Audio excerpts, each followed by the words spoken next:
right, and what's your name? My name's LaShonda Jackson. LaShonda Jackson. Where you from? Originally from Biloxi, Mississippi, but I've been in Georgia over 30 years. Okay. And how'd you get here, just out of curiosity? My parents moved me here when I was 12 years old. Okay. And so you were telling me earlier that something happened with your son. Yes, my son was convicted of life in prison with parole from Fayette County, Georgia. However, he was jumped by 3 football players, pistol whooped, he was choked. It was all caught on camera. Then nothing happened to those guys. My son got life in prison. How old was your son doing? He was 20 years old.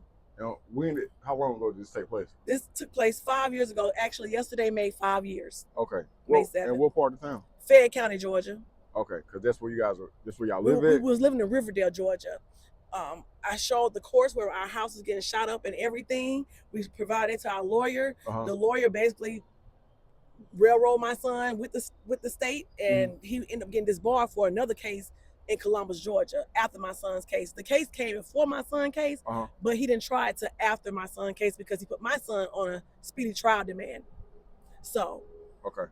And yeah. Okay. So what happened the day your son was arrested? He ended up having to turn himself in. Okay. But they put it all on the news. 5.3 million views on YouTube. They aired the whole video out. They didn't show where my son was getting beat up and jumped. They only showed my son in the act of shooting. But it was really self-defense. Okay.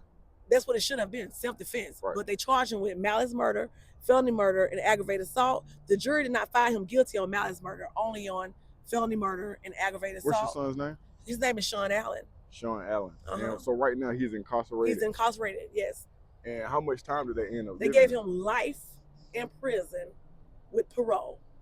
But was this his third offense or something like that? Never been in trouble before, ever. So why were they so aggressive when it came to the time? I don't understand it, and I'm still trying to understand. That's why I'm here now to see what's going on with the Georgia system. It's horrible. It's horrible. I don't understand. Just out of curiosity, what was the race of the individuals he got into it with? They were black too.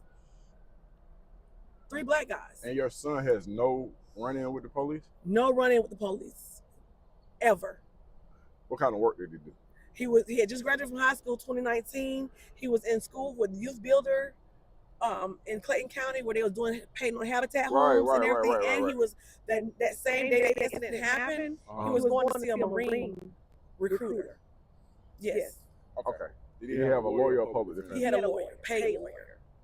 What's the lawyer's name? Michael Edds, and he was disbarred by the Supreme Court. Why was he disbarred? My understanding, he was disbarred because he was tampering with their witnesses for this big case in Columbus, Georgia, with Judge Peters.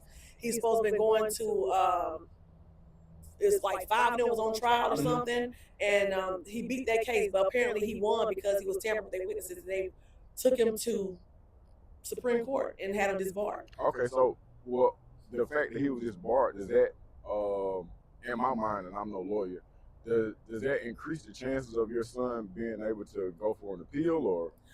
Well, he went for an appeal and it was denied within 5 months. But from my understanding now, the judge that denied my son's appeal is now trying to change the law for post-conviction releases, Judge Peterson. Yeah. Yeah, so I'm...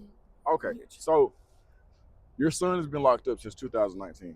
2021. 2021. Yes. Okay, and what has he graduated high school 2019. My bad. So he graduated 2019, incarcerated 2021. What has, I can only imagine, what have been some of your darkest days during these times? My darkest days been barely surviving. Just trying to keep him able to like have commissary, food, clothes, shoes. We on the outside have to do that for our families. What camp is he at? He's at Coffee County Correctional Facility. Okay. So he's at the private camp. And how is he staying busy? He's been getting the law library. We have a new attorney now, Janice Mann. Okay. And I've heard a lot about her. She's been with us now 2 years. So we're supposed to be working on a habeas. Is our next step, or she said our extraordinary trial process. Okay. So with this, I guess, miscarriage of justice, where your son, I don't know if he's been profiled or he pissed somebody off or bumped into the wrong person, but it just seemed like it's a lot of weight on both of y'all shoulders. How you keep your head up?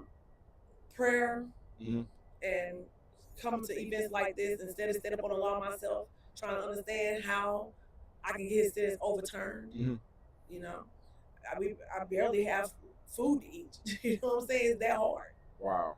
I mean, just looking at just showing the other lady that my JPay statements for the past 5 years, I could have bought a house. All that money going in there. All is going in there. I could have bought a house by now. So then I guess I'm trying to figure out. So, had he been in any trouble prior to 2021? No, has been in no trouble. No arrest record. No arrest record. I think he got arrested like one time for a seatbelt or whatever. And they had a bag of marijuana on him or something. But that was it. And that was like they got thrown out while he was going for this case. Like it was, yeah, that was it. Any gang affiliation? No. Okay, so if you could say something to a mother who's about to go on this journey or is going on this journey, what words of encouragement would you have for them, if any? Stay on your knees and get as much support as you can. I was gonna ask a different question, but your son hadn't been in a whole lot of trouble. He hadn't been in no trouble, and it just kind of came from left field. Well, he was lured out there. What you mean? Like for example, I gave his attorney where it was a football player they were all football players, and my son had a mutual friend that was a football player with these guys. Okay. He texted my son this day and told him, "Hey, come play basketball at Kenwood Park." My son texted him back, "Okay, we'll be there." He kept hounding him like, "You gonna be here?" My son said yes. Well, that guy was out there. He's showing the camera where he dapped my son up and everything. He went the opposite direction. Come to find out, it's his t-shirt they used to wrap the gun up. There was no ballistics report done on my son's case. None of that happened. The guy that's deceased was a shooter, spent round by his body. He wasn't even tested for gunpowder. The deceased person. Okay. You know. And so if I'm visualizing this the right way, so then your son was jumped on at some point in time? He was jumped on from the deceased victim threw the first punch, and then they started fighting. It was like you have to watch the actual video. It's on video. It's on YouTube. It's on. What do we need to pull up in order to see that footage? Well, I have the footage. Okay. And like I said, the one on YouTube though is edited out. But I have the real footage. After my son got convicted, I put it on his on Facebook and everything of the full video, so that because to me, I'd like they could try to convict him with the public eye first. So I wanted the public to actually see what happened, you know, because they just show him on. They just got him showing just shooting. That's it. They don't show what happened prior to that. Right. What happened? Can we get that footage from you? Sure. Okay. So if everything is going right, as we're having this conversation, you're watching this footage in the right lower hand corner. Right lower hand corner. Yeah. You're watching that footage. So I don't know, how can people be of assistance to you right now? How people be of assistance is just doing right by the law. You know, self-defense. I don't think self-defense is for us. Is that my phone? That's your phone. Self-defense, I don't think it's for blacks. Really? Break it down. Because like at the same time, when my son was going through his trial, Kyle Rittenhouse was in Wisconsin going through the same exact thing, and he was free of all charges. Okay.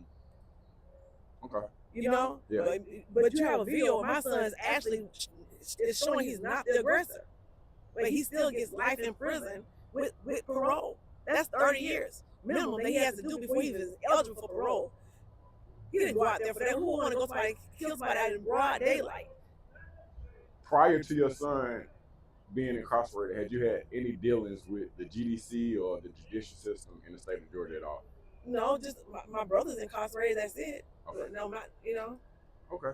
I'm only asking it because sometimes, you know, God will put us in certain situations so we can figure things out for other people, but that's not for me. But I mean, I've been incarcerated myself years ago when I was young, you know. But you said when you was young, I thought you were still young. How old are you? I'm 47. I'm on 50. Listen, I appreciate you. I do want to get that footage though. And if it's anything that you could say to your son right now, what would it be? I'm always fight, as long as God gives me breath, and God has the last word. All right. We are. Thank you. So y'all